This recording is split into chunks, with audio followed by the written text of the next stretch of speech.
रात्रि की सभा में सुदामा चरित्र, सुदामा जी का चरित्र, यदकुल का संहार, भागवत की परिश्रम, इसकी चर्चा। आपने भगवान की सुंदर सुंदर लीला सुनाई, किंतु एक कथा आपने बीच में छोड़ दी। भगवान शुक ने पूछा, राजन किस कथा की बात करते हो? कौन सी कथा हमने छोड़ दी? कहा, आपने कहा था कि भगवान जब गुरुकुल में पढ़ने गए तो एक ब्राह्मण से उसकी मित्रता हो गई थी।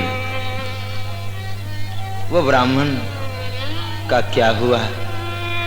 आपने उस ब्राह्मण की कोई चर्चा नहीं की। श्री कृष्ण का सखा सुदामा, उसकी चर्चा सुनने की प्रबल इच्छा है। आप मुझे उस ब्राह्मण की कथा सुनाइए। भगवान शुकदेव कहने लगे, कृष्णस्यासित सखा कश्चिद ब्राह्मणो ब्रह्मवित्तमः विरक्त इंद्रियार्थेषु प्रशान्तात्मा जितेन्द्रियः।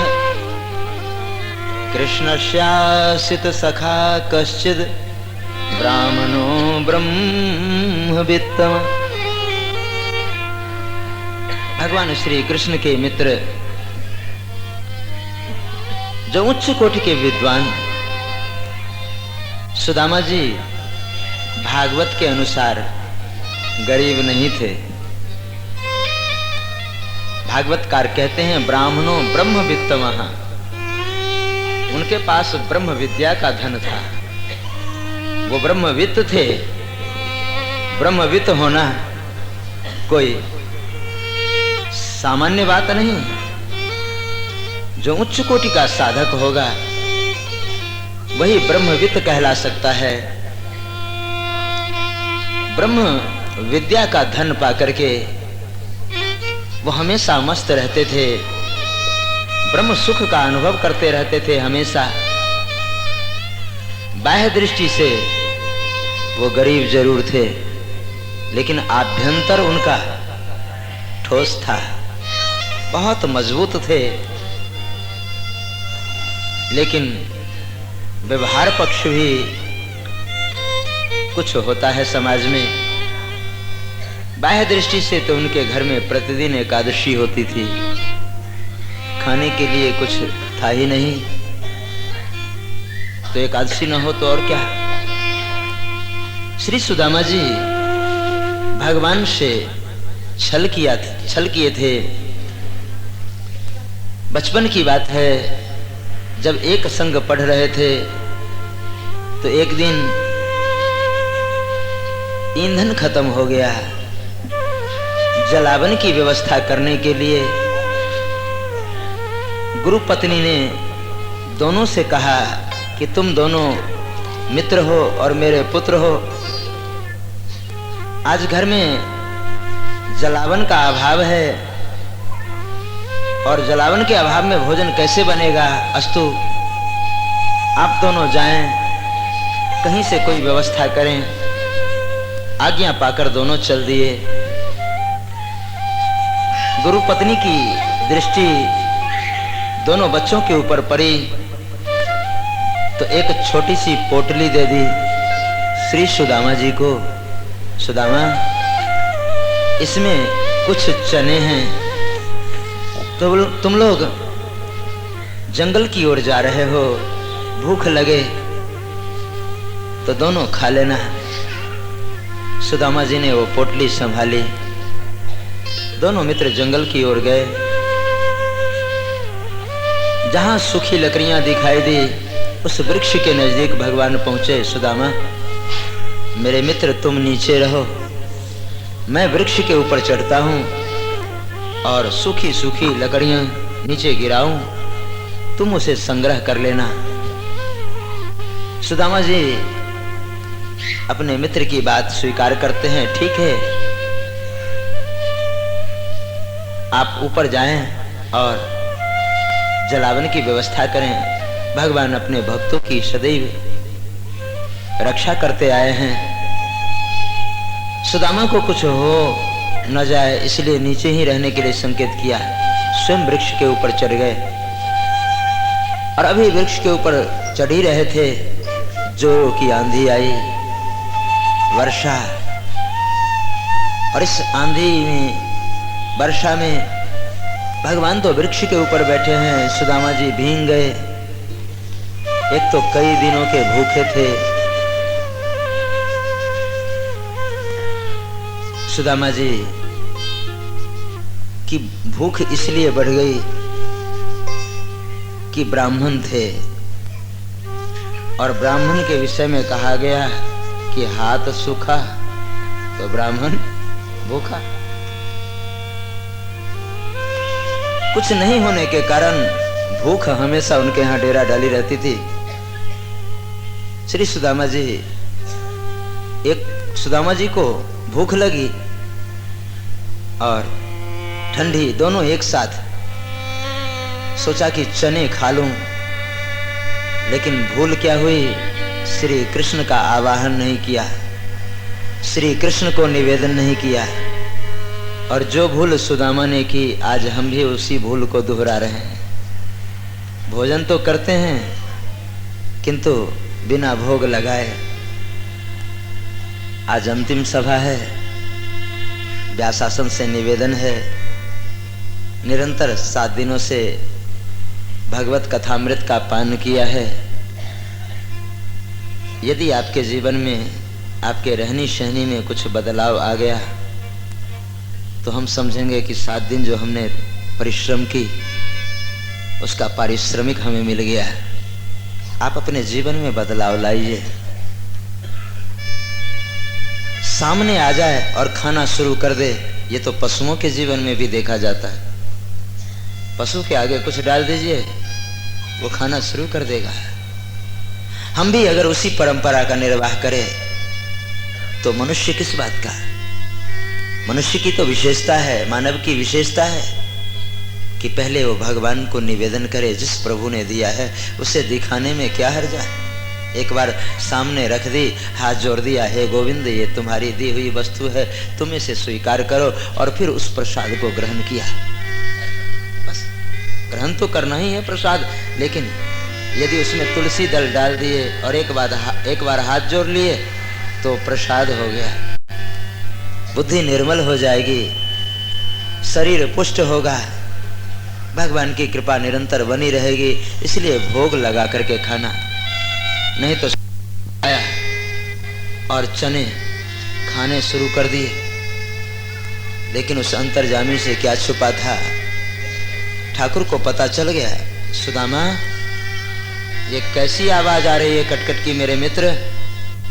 सुदामा जी ने कहा कि देखता नहीं कितनी ठंडी पड़ रही, ऊपर से वर्षा, ठंडी के मारे हमारे दांत आपस में लड़ रहे हैं और वही कटकट की आवाज तुम्हें सुनाई दे रही। और ठाकुर के मुख से निकल गया कि जा सुदामा, तुम्हारे दांत यूं ही खटखटाते रहे।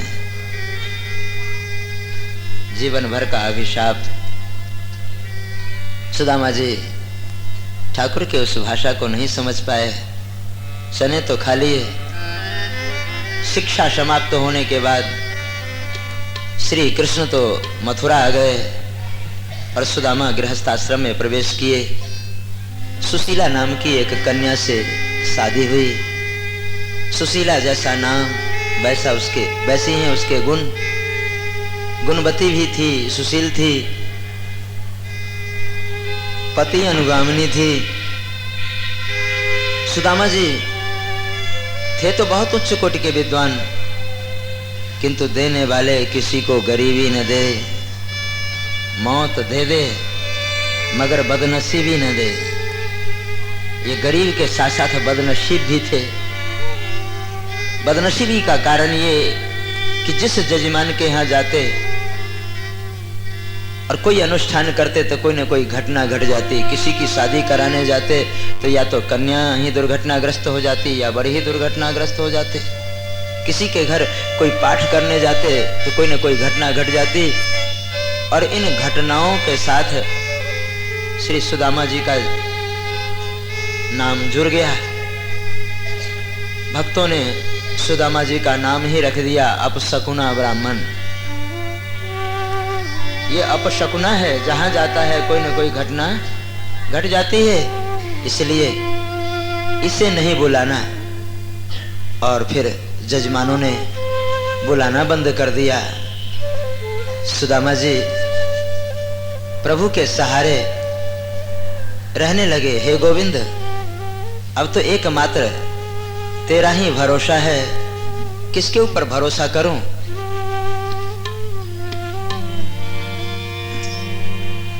नाहिन आबत आन भरोसो, आबत आन भरोसो, नाहिन आबत आन भरोसो, नाहिन आबत नाही भरोसा। यह कलिकाल सकल साधन करो, यह कलिकाल सकल साधन करो, है फल फरानी भरोसो, नाहिन आवत आन भरोसो, नाहिन आवत नाहि भरोसो, नाहिन आवत आन भरोसो, नाहिन आवत नाहि भरोसो। श्री कृष्ण, तुम्हारे सिवा किसके ऊपर भरोसा करूं? संसार में कोई भरोसेमंद तो दिखाई देता ही नहीं, सभी स्वार्थ के संबंध हैं। निस्वार्थ प्रेम तो एक तू ही करता है। तू हमारा मित्र है, किंतु गरीबी में तो भी मुख मोड़ लिया है, किंतु मैं तुम्हें कभी भूल नहीं सकता कृष्ण। तू भले ही हमें भूल जा। सुदामा जी एकांत में बैठ करके हमेशा कृष्ण चिंतन किया करते। कृष्ण नाम का संबल था उनके पास। सुशीला बहुत गरीब, उसके शरीर पर वस्त्र भी नहीं थे, एक वस्त्रा थी, एक वस्त्र मात्र लपेटकर वो रहा करते थी। संतानों की कमी नहीं, बहुत से संतान, कभी कोई पेट दिखाए, कभी कोई पीठ दिखाए। मां, मुझे जोरों की भूख लगी है। सुशीला देख करके आंसू बहाती। मेरे बच्चे, घर में कुछ है नहीं, क्या दूं तुम्हें? बच्चों के आंसू पोंछती और हृदय से लगा करके उसे सांत्वना देती। गिलास जल लेकर के सामने आ जाती।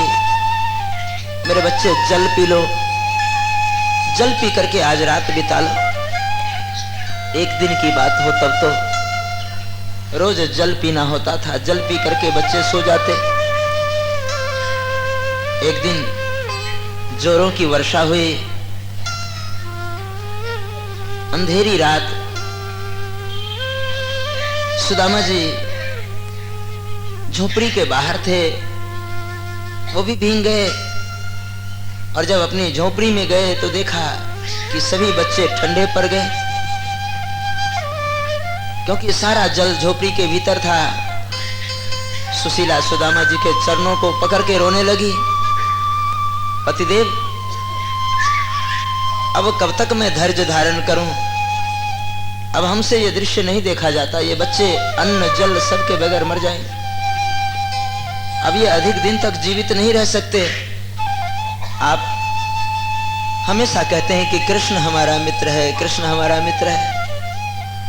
आप अपने मित्र के यहाँ क्यों नहीं जाते?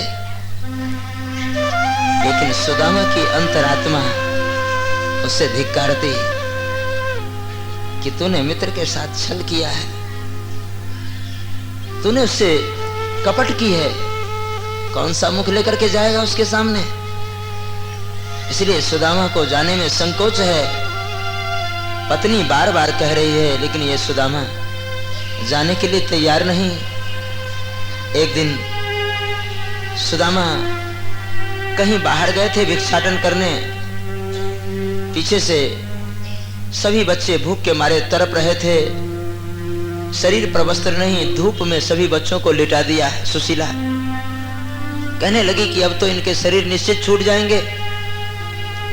सुदामा जी का आगमन हुआ। महाराज कुछ मिला ताकि इस बच्चे के मुख में दूं, इसके प्राण तो बच जाए। सुदामा जी के नेत्र सजल हो गए। देवी हमें कुछ नहीं मिला। कहा महाराज आप फिर अपने मित्र के घर क्यों नहीं जाते। कहा देवी मैं खाली हाथ नहीं जा सकता, और हमने पूर्व प्रसंग में भी निवेदन किया था कि 5 जगह खाली हाथ नहीं जाना चाहिए। गुरु के घर, गोविंद के घर, माता पिता के घर, डॉक्टर के घर और मित्र के घर। जब भी जाएं खाली ना जाएं, कुछ न कुछ एक पुष्प ही है गुरु गोविंद के चरणों में न्यौछावर कर दें, आपका हित होगा। सुदामा जी सब चाह रहे हैं खाली कैसे जाऊं, मित्र के घर इतने दिनों बाद जाऊंगा। देवी मुझे कहीं से कुछ नहीं मिल रहा है, कहीं दुत्कार मिलती है, कहीं फटकार मिलती है। तुम जाओ, तुम कहीं से कुछ ले आओ तो मैं अवश्य द्वारिका जाऊंगा। सुशीला पास पड़ोस में गई। समाज में सभी तरह के लोग होते हैं। किसी ने फटकारा, जिसके साथ तुम्हारी शादी हुई उससे क्यों नहीं मांगती, उसके पास क्यों नहीं जाती। सुशीला का हृदय विंध गया। दुत्कार फटकार सुन सुन करके अपने हृदय को पत्थर की तरह बना रखी थी। लेकिन समाज में सभी तरह के लोग। एक बहन सत्संगी थी, रोज सत्संग में आती थी।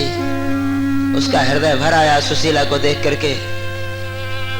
उसने कहा बहन क्या दूं तुम्हें।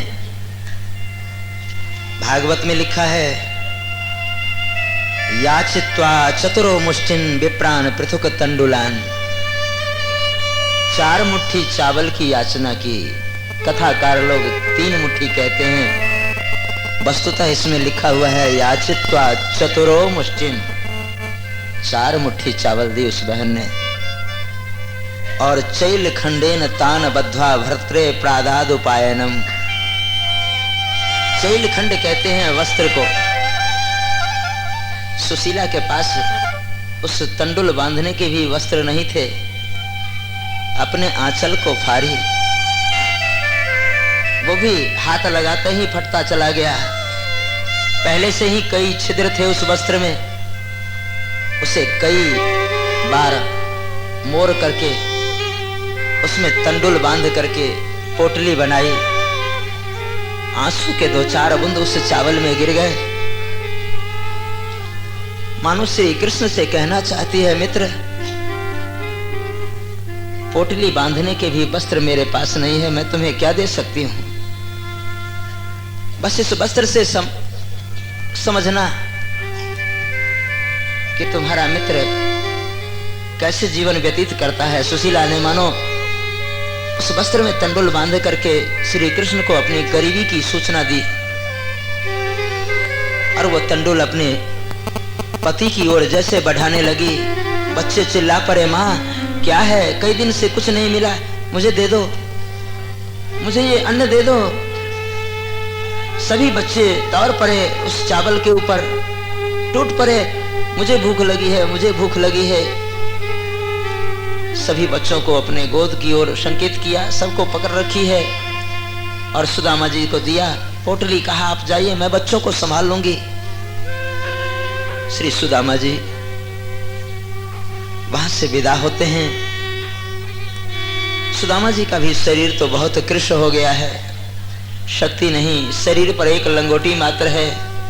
हाथ में एक लकुटी लाठी, एक लोटा वो भी फूटा हुआ, डोरी बांध ली, कहीं कुआं मिलेगा, रास्ते में बावली मिले तो उसमें से जल पी लेंगे, कंधे में लटकाए और द्वारिकापुरी की ओर प्रस्थान किया। मन में सोच रहे हैं कि द्वारिका कैसे पहुंचूं, ये बहुत दूर है। श्री कृष्ण, तू हमसे बहुत दूर चला गया है, मैं तुम्हें कैसे मिलूं? सब कुछ तो भूल गए, लेकिन मन में एक ही भाव था। चलते चलते एक नदी के किनारे मूर्छित होकर के गिर पड़े। द्वारिका बहुत दूर, जाऊं तो कैसे? मूर्छित होकर के गिरे। इधर श्री कृष्ण को पता लग गया। जब हम भगवान को ढूंढने के लिए चलेंगे तो भगवान को पता चल जाता। हम अगर 10 कदम चलेंगे तो भगवान भी 2 कदम हमसे मिलने के लिए व्याकुल हो जाते। हम चलने की चेष्टा ही नहीं करते। सुदामा जी चले, नदी के किनारे गिर गए और वहीं से पुकारा। सुदामा की आवाज में एक भयंकर वेदना थी। आओ कन्हैया, आओ मुरारी, तेरे दर पे आया सुदामा भिखारी। आओ कन्हैया, आओ मुरारी, तेरे दर पे आया सुदामा भिखारी। आओ कन्हैया, आओ मुरारी, तेरे दर पे आया सुदामा भिखारी। आओ कन्हैया, आओ मुरारी, तेरे दर पे आया सुदामा भिखारी। क्या मैं बताऊं, क्या मैं सुनाऊं, क्या मैं बताऊं, क्या मैं सुनाऊं, एक दुख नहीं जो मैं तुमसे छिपाऊं, एक दुख नहीं जो मैं तुमसे छिपाऊं। घट घट की जानत तुम है मुरारी, घट घट की जानने तुम है मुरारी, तेरे दर पे आया सुदामा भिखारी। आओ कन्हैया, आओ मुरारी, तेरे दर पे आया सुदामा भिखारी। आओ कन्हैया, सुदामा भिखारी।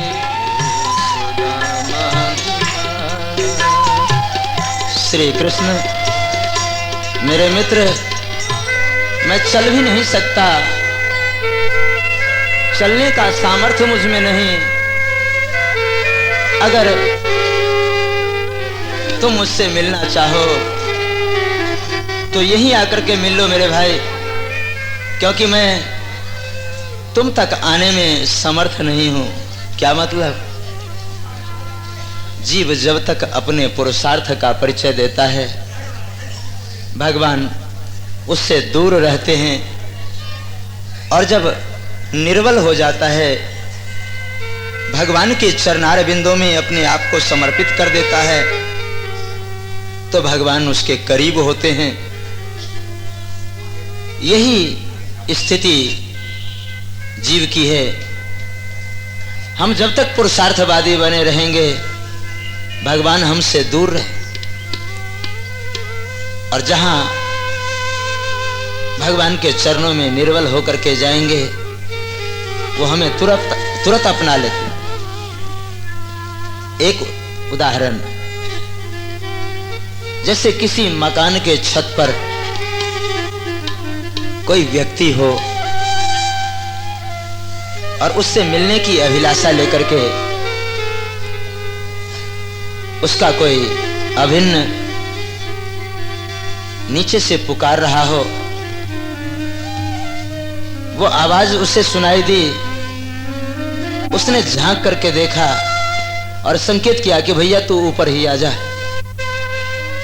उसने मना कर दिया कि मैं चलने से असमर्थ हूं, मेरी हिम्मत नहीं, मैं तुम तक नहीं पहुंच सकता मेरे भाई, अगर तू ही उतर के आ जा तो मुझे सुख मिलेगा। और उसके भाव को देख करके वो शिखर पर जो व्यक्ति है वो नीचे उतर करके उससे मिल लेता है। जीवात्मा और परमात्मा में यही होर लगी रहती है। परमात्मा कहते हैं कि तू चल करके मेरे पास आ, और जीव अपनी असमर्थता व्यक्त करता है। वो कहता है कि नहीं, मुझ में सामर्थ्य नहीं है, मैं आप तक नहीं पहुंच सकता, आप ही उतर करके आ जाओ। जो पुरुषार्थ का परिचय देता है कि नहीं मैं आ रहा हूं, तो भगवान और ऊपर बढ़ते जाते हैं। और एक दिन वो थक जाता है रास्ते में कि अब तो बहुत दूर है, और उसके सामने दुविधा क्या हो जाती है, न तो उसे ऊपर जाते बनता है और न ही उतरते बनता है, वो बीच में ही त्रिशंकु की तरह लटका रहता। अपनी असमर्थता व्यक्त करो, पुरुषार्थहीनता,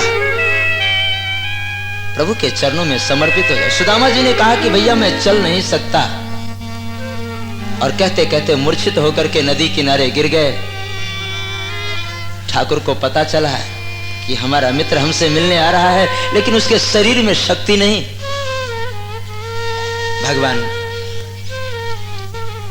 गरुड़ जी को आदेश देते हैं, जाओ सुदामा को नदी किनारे से उठा करके द्वारिका के मुख्य द्वार पर पहुंचा दो। गरुड़ जी आए और सुदामा जी को उठा लिया, द्वारिका के प्रवेश द्वार पर सुला दिया। सुदामा जी की आंखें खुली तो देखा कि मैं तो नदी किनारे था, यहां कैसे आ गया, ये कौन सा नगर है। पूछा लोगों से, भैया इस नगरी का क्या नाम है। कहा द्वारिकापुरी।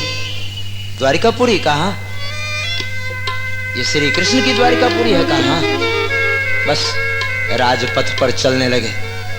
जैसे राजमार्ग पर पांव रखा, मनियों का फर्श, वहां जितने चौकीदार थे सभी डांटे, अरे वो भिखारी इधर कहां जा रहा है, अगर तुम्हें कुछ चाहिए तो हमसे ले जा, इधर जाने की चेष्टा मत कर। सुदामा जी ने कहा भैया मैं भिखारी नहीं हूं। तो पुलिस वाले जितने थे कहा तो कहीं का सम्राट है, भिखारी नहीं तो क्या। कहा भैया मैं सचमुच भिखारी नहीं, मैं तो श्री कृष्ण का मित्र हूं। इतना सुनते सबों ने मजाक की कि बड़े लोगों के बहुत से मित्र निकल आते हैं, देखो ये भिखारी भी अपने आप को भगवान द्वारिकाधीश का मित्र साबित करता है। कहा भाई भाग जाए यहां से, नहीं तो बड़ी मार पड़ेगी तुम्हारे ऊपर। सुदामा जी ने कहा भैया मैं झूठ नहीं बोलता, श्री कृष्ण हमारे मित्र हैं, और श्री कृष्ण सुदामा के ही नहीं सबके मित्र हैं।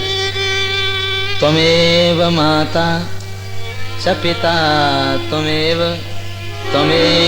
बंधुश्च सखा त्वमेव विद्या द्रविणं त्वमेव सर्व मम देव सखा। तुम जीव मात्र के सखा भगवान हैं, और ये जीव ही सुदामा है। ये भगवान के पास जल्दी जाना नहीं चाहता, और एक दिन अगर भगवान के सन्मुख हो जाए तो इसके सारी गरीबी खत्म हो जाए। वैसे भगवान ने किसी को गरीब नहीं बनाया, गरीब बनाए। आप अपने शरीर के ऊपर एक दृष्टि डालो, आपको 2 हाथ दिए भगवान इतने सुंदर। अगर कोई आपसे आकर के कहे भैया 2 लाख रुपए देता हूं, एक हाथ की जरूरत है, दे दो। अरे एक हाथ की कीमत 2 लाख मिल रहा है, आप नहीं देंगे? 2 लाख बहुत कम है, हा? 10 लाख भी देगा तब भी नहीं देंगे। कोई आकर के कहे 10 लाख देता हूं, आंख दे दो, अपनी नासिका दे दो, अपने पांव दे दो। इतना धन दे करके भेजा है ठाकुर ने, इतना धनी बना करके भेजा है, लेकिन इस धन के ऊपर तो हमारी दृष्टि है ही। हम बाह्य धन की खोज करते। मान लिया बाहर की संपत्ति, दुनिया भर की संपत्ति आ जाए और शरीर काम न करे, संपत्ति किस काम का? किस काम का वो संपत्ति? इसलिए अगर स्वस्थ हैं, एक महत्व की बात बता देता हूं, यदि आप स्वस्थ हैं तो ठाकुर को रोज नमस्कार करना कि गोविंद तेरी बड़ी कृपा है कि मैं स्वस्थ हूं। तुम्हारी आंखें टेढ़ी हो जाए ना तो हाथ रहते मैं इसे उठा नहीं सकता, पांव रहते चल नहीं सकता, जिह्वा रहते हुए बोल नहीं सकता। ये तो तुम्हारी कृपा है कि हमारे शरीर की सारी क्रियाएं संपन्न हो रही है, सारी इंद्रियां काम कर रही हैं। कृपा का अनुभव करने वाला तो पग पग पर अनुभव करता है, पग पग पर भगवत कृपा का अनुभव करता है। कृपा वृष्टि होती है, हम अनुभव नहीं करते। इसलिए भगवान ने बहुत संपत्ति देकर के भेजा है। सुदामा जी भगवान को अपना मित्र मान रहे। मैं तुम्हारा मित्र हूं श्री कृष्ण, लेकिन आज तुमसे मिल नहीं सकता क्योंकि तुम्हारे चौकीदार लोग मुझे आने नहीं देते। आवाज लगाई वहीं से श्री कृष्ण, मेरी आवाज नहीं पहुंची। एक बार मेरे ऊपर दृष्टि डालो। और जब सुदामा की आवाज गूंज उठी तो जितने चौकीदार लोग थे सब के सब आपस में विचार करने लगे कि भैया क्या पता कहीं सचमुच ये द्वारिकाधीश का मित्र हो, तो ऐसा ना हो कि हम लोगों की छुट्टी हो जाए। जाने दे, गरीब ब्राह्मण है, कुछ न कुछ पा जाएगा। और जब राजमार्ग पर चलने लगे तो अब तो द्वारिका आ गए हैं, इसलिए सुदामा जी खूब मगन होकर के गाते हुए चल रहे हैं कि आज तो अपने मित्र से मिलेंगे। चले श्याम सुंदर से मिलने सुदामा, गाते चले मन में हरे कृष्ण राम। चले श्याम सुंदर से मिलने सुदामा, गाते चले मन में हरे कृष्ण राम। गाते चले मन में हरे कृष्ण राम। गाते चले मन में हरे कृष्ण राम। चले श्याम सुंदर से मिलने सुदामा, गाते चले मन में हरे कृष्ण राम। चले श्याम सुंदर से मिलने सुदामा, गाते चले मन में हरे कृष्ण राम। गाते चले मन में हरे कृष्ण राम। गाते चले मन में हरे कृष्ण राम। लोटा वो डोरी कंधे में लटकाए, लोटा वो कंधे में लटकाए, कंडुल की पोटली बगल में दबाए, कंडुल की पोटली बगल में दबाए, कंडुल की पोटली बगल में दबाए, कंडुल की पोटली बगल में दबाए। जाते जाते पहुंच गए द्वारिकापुरी धाम, गाते चले मन में हरे कृष्ण राम। चले श्याम सुंदर से मिलने सुदामा, गाते चले मन में हरे कृष्ण राम। चले श्याम सुंदर से मिलने सुदामा, गाते चले मन में हरे कृष्ण राम। चले श्याम सुंदर से मिलने सुदामा, गाते चले मन में हरे कृष्ण राम। द्वारे पे जाके अर्जी सुनाई, द्वारे पे जाके अर्जी सुनाई,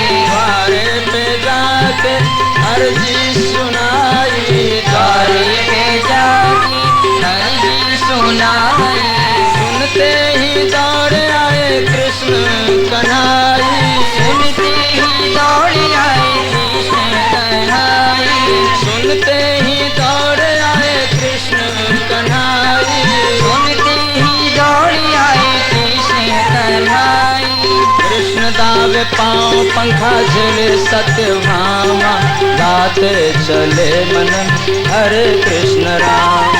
चले श्याम सुंदर से मिलिए सुदामा, गाते चले मन में हरे कृष्ण राम, गाते चले मन में हरे कृष्ण राम।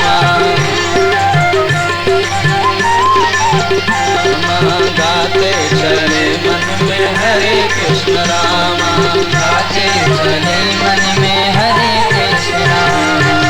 श्री सुदामा जी द्वारिका के राजप्रसाद के मुख्य द्वार पर खड़े हैं।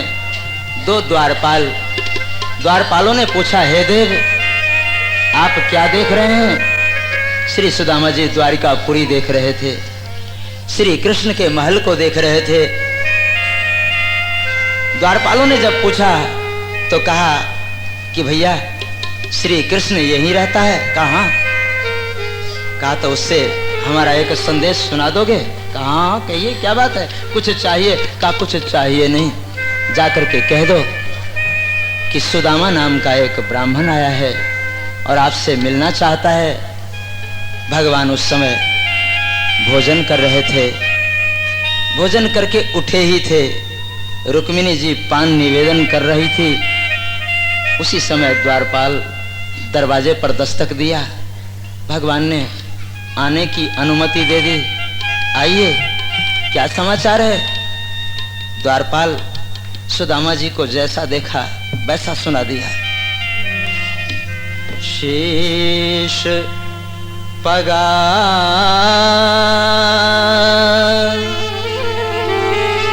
न झगा तन में, प्रभु जाने को आही बसे के ही ग्राम।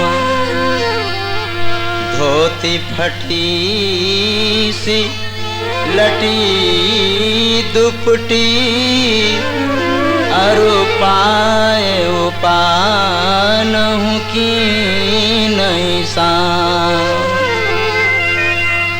द्वार खरो दुज दुर्बल देखी, रहो चकिसो वसुधा अभिराम। बत आपनु नाम सुदामा। सुदामा सुदामा शब्द जैसे कान में पड़ा, रुक्मिणी जी जो पान निवेदन कर रही थी, हाथ में झटका लगा। सुदामा सुदामा सुदामा सुदामा करते करते सीढ़ियों से नीचे उतर आए ठाकुर। सुदामा के ऊपर दृष्टि पड़ी, श्री कृष्ण के नेत्र सजल। सुदामा रो रहे हैं, श्री कृष्ण रो रहे हैं। दोनों एक दूसरे को गले से लगाया, कोई छोड़ना ही नहीं चाहते। द्वारपालों की आंखों में भी अश्रु बिंदु आ गए। 16,108 रानियां चारों तरफ से महल की बरामदे में खड़ी होकर के और ये दृश्य देख रही है। श्री कृष्ण रो रहे हैं, सुदामा रो रहे हैं। सुदामा मेरे मित्र, तुम ठीक हो ना? हाँ कृष्ण, तुम्हारे सामने हो। सुदामा जी को अपने कंधों का सहारा देकर धीरे धीरे राजमहल की ओर ले गए। सामने सिंहासन की ओर संकेत किया, सुदामा मेरे मित्र यहां बैठो। सुदामा जी कह रहे नहीं श्री कृष्ण, ये तुम्हारे लिए है, हम बैठेंगे ये गंदा हो जाएगा। मेरे पाँव में देखो कितनी गंदगी है, मेरे तो पहनने के जूते चप्पल भी नहीं, मैं इस पर नहीं बैठ सकता। प्रभु ने कहा, श्री कृष्ण प्रभु ने कहा, सुदामा यहां हमारी आज्ञा चलेगी, हम जो कहेंगे वही होगा, हमारा आदेश चलेगा, तुम्हें बैठना होगा, बैठ जा इस पर। सुदामा जी ने कहा कि स्नान कर लूं उसके बाद बैठूं। तू जो कह रहा है वो ठीक है, किंतु स्नान कर लूं। और श्री कृष्ण आज अपने हाथों से स्नान करा रहे हैं सुदामा जी। सुदामा जी को स्नान कराया, रुक्मिणी जी सामने आई तो आंखें लाल लाल करके श्री रुक्मिणी जी की ओर देखा। रुक्मिणी जी रो पड़ी। सभी रानियों ने पूछा, दीदी क्या बात है, आज आपके ऊपर इतने नाराज क्यों हैं? रुक्मिणी जी ने कहा, मुझे नहीं मालूम, इतने कुपित कभी नहीं हुए मेरे ऊपर। आज मेरी ओर देखते हैं तो घूर घूर करके देखते हैं। श्री कृष्ण कहना चाहते हैं कि देवी, तुम्हारे कारण ही मेरे मित्र की यह दशा है। तुम जब रूठ जाती हो ना तो जीवों की यही स्थिति होती है। तुम जब कृपा करती हो तो संसार में ये जीव धन को पाकर के कुछ देर के लिए प्रसन्न हो जाता है। धन की अधिष्ठात्री तू है और तूने मेरे मित्र की दशा ऐसी कर दी, इसलिए मेरे आंखों से ओझल हो जा। रुक्मिणी जी राजमहल की ओर चली गई। सुदामा जी को सिंहासन पर बिठाया। सत्यभामा से भगवान ने कहा, देवी देखती क्या है, एक परात ले आ। ये हमारा मित्र भी है और बहुत उच्च कोटि का विद्वान है, विद्वानों का सम्मान करनी चाहिए। अतिथि है सुदामा, हम सबसे पहले इसके चरणों को धोएंगे। और हमारे यहाँ परंपरा है, बालो वा यदि वा वृद्धा युवा वा गृहमागतः तस्य पूजा विधातव्या। विधिवत उसकी अर्चा पूजा होनी चाहिए। स्वर्ण का एक परात लेकर के सत्यभामा जी आई, स्वर्ण कलश में जल लेकर के आई और श्री कृष्ण तुम्हारे चरणों में कैसी कैसी रेखाएं हैं। लेकिन जैसे सुदामा जी के चरणों को उठा करके देखा तो कई जगह से फटे हुए। ठाकुर के नेत्र भींग गए और जल की आवश्यकता नहीं हुई। ऐसो बेहाल बेवाइन सो पग कंटक जाल लगे पुनि जोय। हाय महादुख पायो सखा तुम आए तैन कितने दिन को। देखी सुदामा की दीन दशा करुणा करिके करुणा निधि रोए। पानी परात को हाथ छुओ नहीं, नैनन के जल सो पग धोए। ठाकुर इतना रोए कि आंसुओं से श्री सुदामा जी के चरणों को धो डाला। श्री सुदामा जी आंसू पोछे, श्री कृष्ण तू रो रहा है? कहां? तुम्हारी ये दशा, लोग क्या कहेंगे कि श्री कृष्ण का मित्र और उसके पांव में पहनने की कोई चरण पादुका नहीं, उसके तन पर कोई वस्त्र नहीं। सुदामा मेरे मित्र, ये इसे अपना ही समझ करके पहन लो। और एक राजसी पोशाक श्री सुदामा जी को पहना दी। सुदामा जी नहीं पहन रहे थे किंतु भगवान पहना दिए। पहना करके कहा, तो बहुत दूर से आया है सुदामा, चल अब भोजन कर ले। सुदामा जी की इच्छा तो नहीं थी, लेकिन जबरदस्ती प्रभु ने भोजन करने के लिए बाध्य कर दिया। 56 प्रकार के राजभोग तैयार थे, स्वयं लक्ष्मी जी अपने हाथों से बनाई थी और सुदामा जी से खाते नहीं बनता था।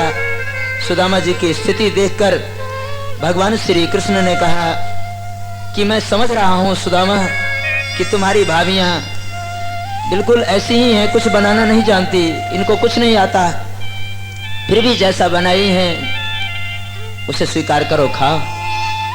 सुदामा जी कैसे बताएं कि भैया मैं क्यों नहीं खाता। सुदामा जी को तो अपने बच्चों की याद आ रही है। हमारे यहाँ 56 प्रकार के राजभोग, बच्चे पता नहीं जीवित होंगे या मर गए होंगे, कई दिनों से उनको अन्न नहीं मिला होगा, इसलिए नहीं खा पाए। भगवान ने जबरदस्ती सुदामा जी के मुख में एक ग्रास डाल दी।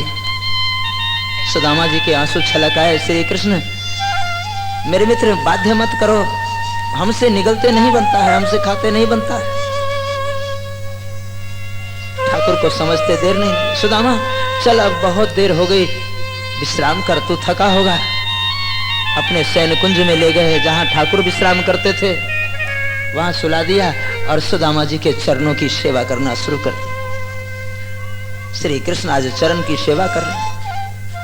सत्यभामा पंखा झेल रही। ठाकुर ने बात चला दी, सुदामा मेरे मित्र तुम्हारी शादी हुई कि नहीं? सुदामा जी ने कहा कि यदि शादी नहीं होती तो भैया फिर तुम्हारे पास आने की क्या जरूरत थी? शादी हुई तभी तो आए हैं। शादी हो गई? कहा तो तू कितना कपटी है सुदामा कि मुझे अपने शादी में बुलाया तक नहीं। सुदामा जी ने सजल नेत्रों से श्री कृष्ण की ओर देखा। तू मेरी परीक्षा ले रहा है? तुम्हारे बैठने का स्थान भी मेरे पास नहीं, कहां बिठाता, क्या खिलाता, क्या सेवा करता, क्या स्वागत करता, इसलिए नहीं बुलाया। लेकिन तुम्हारी शादी हुई कि नहीं? भगवान ने कहा अभी आशीर्वाद लेने आएगी तो पता चल जाएगा कि मेरी शादी हुई कि या नहीं। कहा बता कृष्ण तुम्हारी शादी हुई कि नहीं? कहा कितनी? कहा 16,108। सुदामा जी को आया चक्कर। श्री कृष्ण क्या कहा? 16,108। सुदामा जी को संभाला प्रभु ने। कहा तो देखो श्री कृष्ण, मैंने अपनी एक शादी में तुम्हें निमंत्रण नहीं दिया, किंतु तू भी तो कपटी है। तू अगर अपने एक शादी में मुझे निमंत्रण देता तब तो हमारा जीवन ही पार हो जाता। भगवान ने सुदामा जी से कहा सुदामा ये कोई विधिवत शादी थोड़े हुई है हमारी। का फिर सब छीना झपटी की है, छीना झपटी की है। कहा तो ठीक है। अब हास्य रस का विषय आ गया। श्री सुदामा जी भगवान श्री कृष्ण के साथ बातचीत कर रहे थे। ठाकुर की दृष्टि पोटली की ओर गई जो दबा रहे थे। भगवान ने कहा सुदामा तेरी आदत कुछ अभी तक गई नहीं है। कहा कौन सी आदत मेरे भाई? कहा अच्छा ये बता कि भाभी कुछ मेरे लिए संदेश भेजी है? कहा भी मेरे घर में है क्या कि संदेश भेजेगी? कहा स्त्री का हृदय बड़ा कोमल होता है, जरूर कुछ न कुछ भेजी होगी। तो सुदामा अगर लाया है तो मुझे दे दे। त्यों त्यों वो पोटली जो है दबाते गए। भगवान ने कहा तू नहीं बदलेगा। बचपन की जो आदत है चोरी की और कपट की वो आज भी मौजूद है। क्या मतलब? एक बार ये जीव रूपी सुदामा भगवान से छल कर सकता है, कपट कर सकता है, लेकिन भगवान ने कहा है निर्मल मन जन सो मोहि पावा। निर्मल मन जन सो मोहि पावा। मोहि कपट छल छेद्र न भावा। मोहि कपट छल छेद्र न भावा। सीताराम राम राम सीताराम राम राम सीताराम राम राम सीताराम राम सीताराम राम राम सीताराम राम राम सीताराम राम राम सीताराम राम राम। राजा राम राम राम राजा राम राम राम राजा राम राम राम राजा राम राम राम राजा राम राम राम राजा राम राम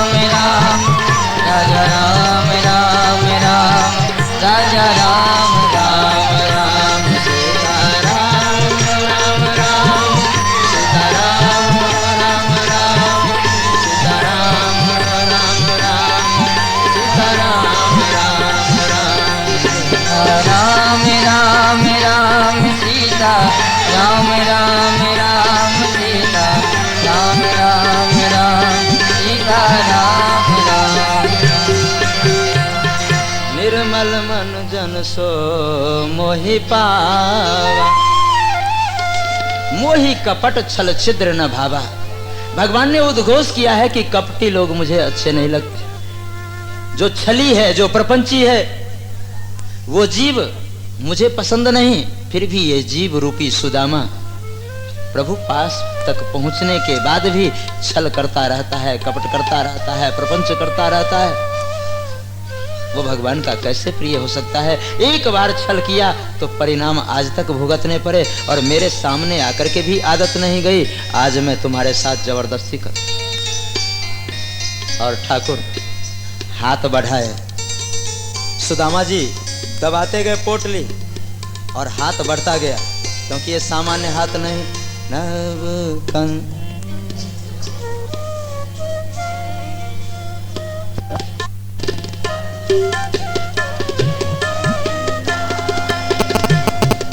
आजान भुज सर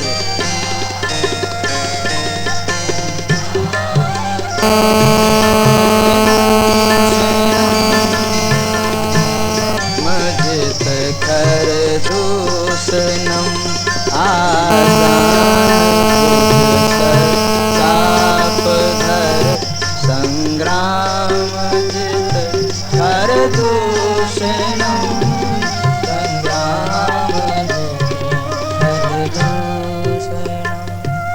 ठाकुर आजान बाहु हैं। सुदामा जी पोटली छुपाते गए और ठाकुर अपने हस्तारविंदों को बढ़ाते गए, बढ़ाते गए, और प्रभु के इतने विशाल हाथ हैं कि पोटली पकड़ में आ गई। सुदामा छुपा रहा है, खींच ली, और जब पोटली की ओर देखी तो ठाकुर के नेत्र भींग गए। सुदामा तुम्हारे पास पोटली बांधने के वस्त्र तक नहीं है। पोटली खोली और उसी आवेश में जल्दी जल्दी 2 मुट्ठी चावल खा गए। 2 मुट्ठी खाए थे, रुक्मिणी जी देख रही थी। तीसरी जैसे खाने लगे, आकर के हाथ पकड़, हे देव, अब हम लोगों को सुदामा बनाना चाहते हैं। ये प्रसाद स्वरूप हम बहनों के लिए छोड़ दें। आप तो बड़े स्वार्थी हैं, अकेले खा रहे हैं। और ठाकुर मुट्ठी खाए कृष्ण पहला लोक दीना, पहले मुट्ठी खाए कृष्ण पहला लोक दीना, पहले मुट्ठी खाए कृष्ण पहला लोक दीना, पहले मुट्ठी खाए कृष्ण पहला लोक दीना, दूजी मुट्ठी खाए कृष्ण दूजा लोक दीना, दूजी मुट्ठी खाए कृष्ण दूजा लोक दीना, तीसरे पे रोक लेनी रुक्मिणी बामा, गाते चले मन में हरे कृष्ण राम, में लोक लेनी कृष्ण भगवान, गाते चले मन में हरे कृष्ण राम, चले श्याम सुंदर से मिलने सुदामा, गाते चले मन में हरे कृष्ण राम, चले श्याम सुंदर से मिलने सुदामा, गाते चले मन में हरे कृष्ण राम, हरे कृष्ण राम हरे कृष्ण राम, हरे कृष्ण राम हरे कृष्ण राम, हरे कृष्ण राम हरे कृष्ण राम, हरे कृष्ण राम हरे कृष्ण राम, गाते चले मन में हरे कृष्ण राम, गाते चले मन में हरे कृष्ण राम, चले श्याम सुंदर से मिलने सुदामा, गाते चले मन में हरे कृष्ण राम, चले श्याम सुंदर से मिलने सुदामा, गाते चले मन में हरे कृष्ण राम। भगवान द्वारिकाधीश 2 मुट्ठी चावल खाए, 2 लोक का वैभव श्री सुदामा जी को दे दिया। तीसरे पे रोक लेनी रुक्मिणी बामा, रुक्मिणी जी ने हाथ पकड़ ली, हे देव, आप तीनों लोक का वैभव अगर सुदामा जी को देंगे तो स्वयं कहाँ रहे। ठाकुर देने लगते हैं ना, तो अपने आप को भी दे देते हैं। इससे बढ़कर के दयालु कोई नहीं होगा। को उदार जग माही, इनसे बढ़कर के उदार कौन हो सकता है जो अपने आप को दे दे।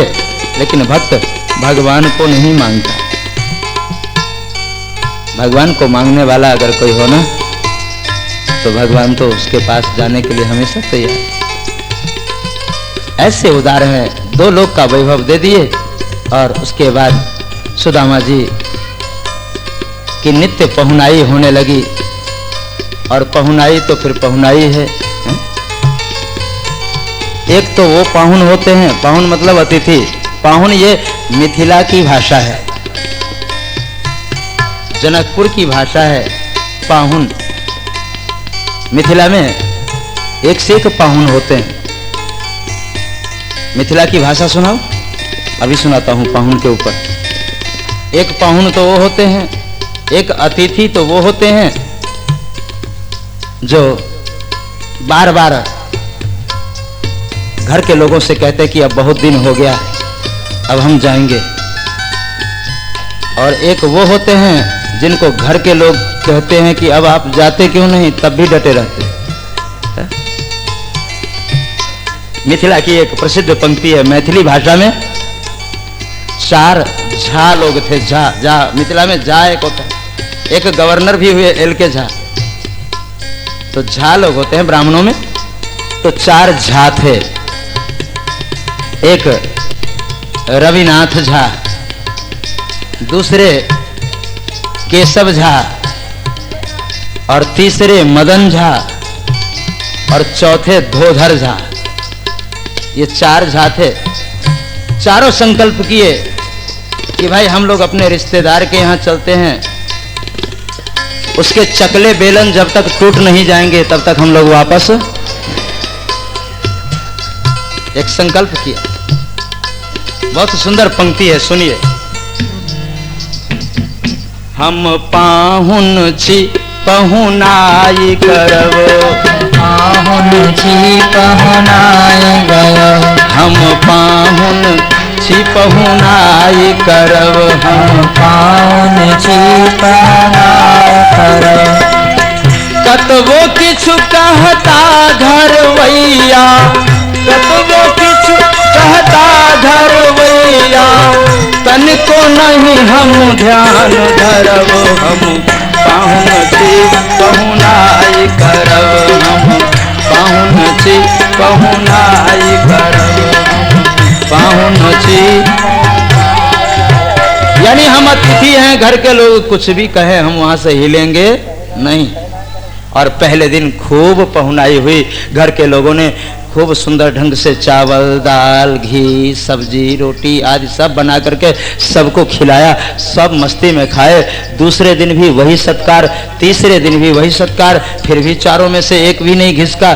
तो 5वें दिन घी नहीं दी, घी की कमी कर दी। तो उसमें रविनाथ झा जो थे वो चले गए। हबीर बिना रविर जाती ही। रविनाथ झा ने देखा कि अब हमारा अपमान हो रहा है, अब यहां रहना ठीक नहीं। 6ठे दिन केशव झा को बैठने का आसन ही नहीं दिया। एक पटरा जो होता है ना, उसे काष्ठ पृष्ठ कहते हैं, पीढ़ा भी कहते हैं। तो काष्ठ पृष्ठे न केशव, पीढ़ा नहीं मिलने के कारण, आसन नहीं मिलने के कारण केशव झा भी नाराज हो गए कि अब यहाँ रहना ठीक नहीं, अब यहाँ इंसल्ट हो रहा है, अपमान हो रहा है। वो भी चल दी।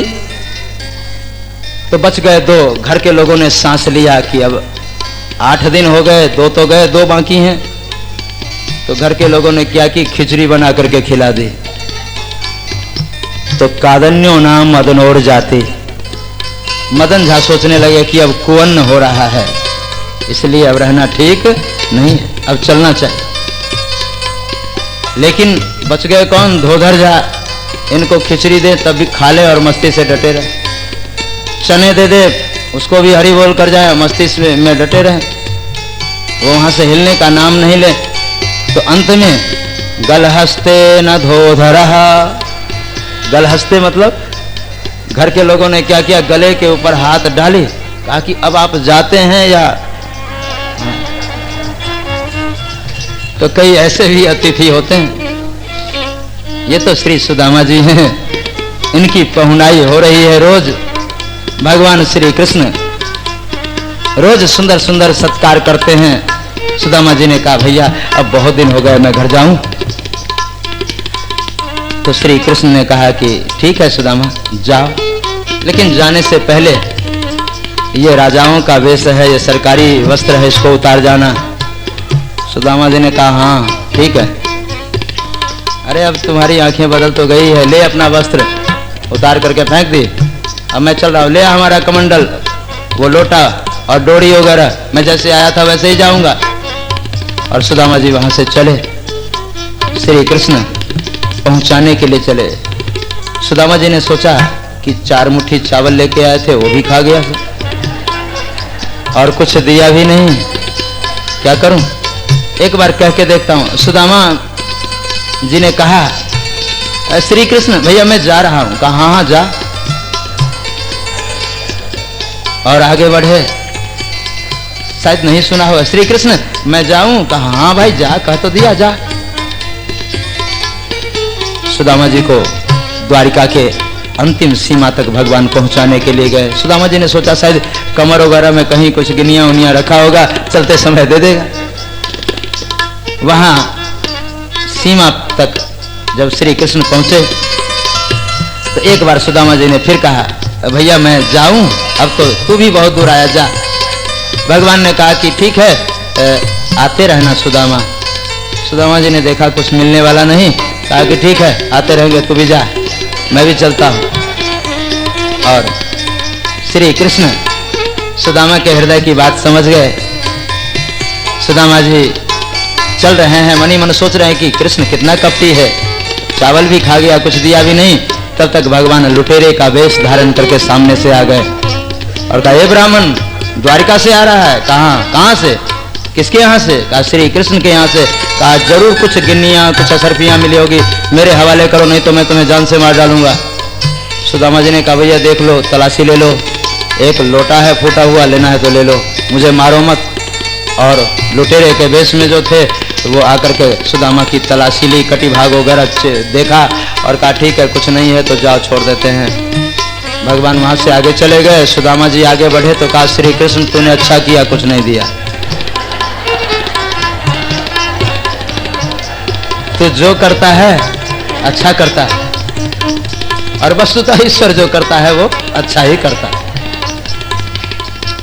तू अच्छा करता है कृष्ण, कम से कम प्राण तो बच गए।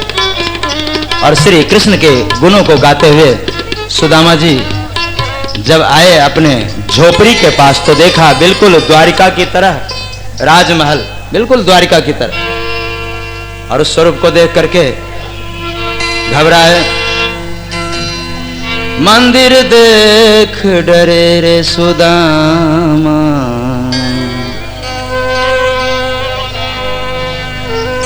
मंदिर देख डरे रे सुदामा, मंदिर देख डरे रे सुदामा, मंदिर देख डरे सुदामा। कहाँ गई मेरी टूटी झोपड़िया, कहाँ गई मेरी टूटी झोपड़िया, कहाँ गई मेरी टूटी झोपड़िया, कहाँ गई मेरी टूटी झोपड़िया। सोने के महल खड़े रे सुदामा, सोने की महल खड़े रे सुदामा, मंदिर देख डरे सुदामा, मंदिर देख डरे सुदामा, मंदिर देख डरे सुदामा।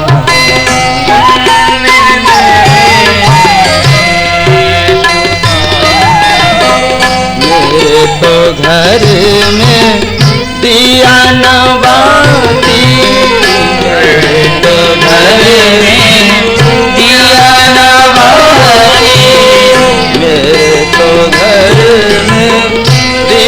नवाती तो भरी में दिया नवाती जगमग ज्योत जले सुदामा जगमग ज्योति जले सुदामा मंदिर देख रहे सुदामा मंदिर देख सुदामा मंदिर देख मंदिर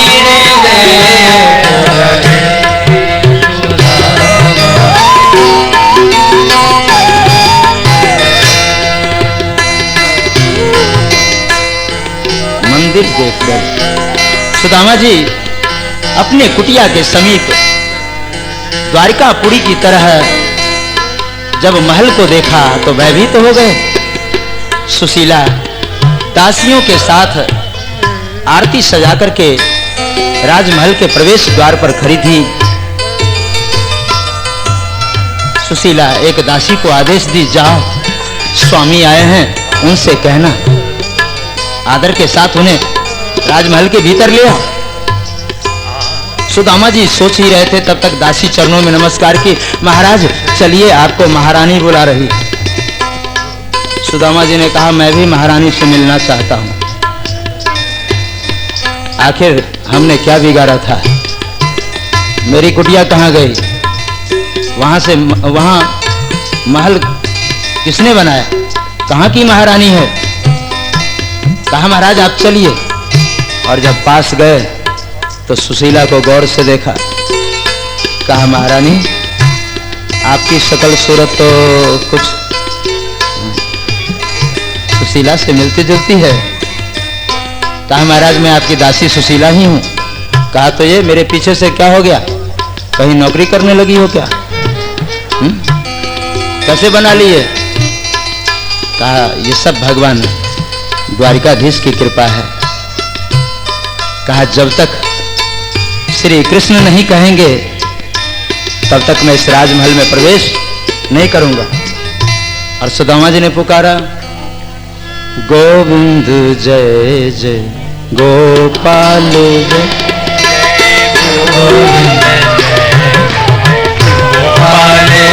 गोविंद की कृपा से ये महल आज दिखाई दे रहा है। हे देव आपके मित्र गोविंद ने ही कृपा की है। कहा जब तक गोविंद आकर के नहीं कहेगा मैं नहीं मानूं और मैं इस महल में प्रवेश नहीं करूंगा।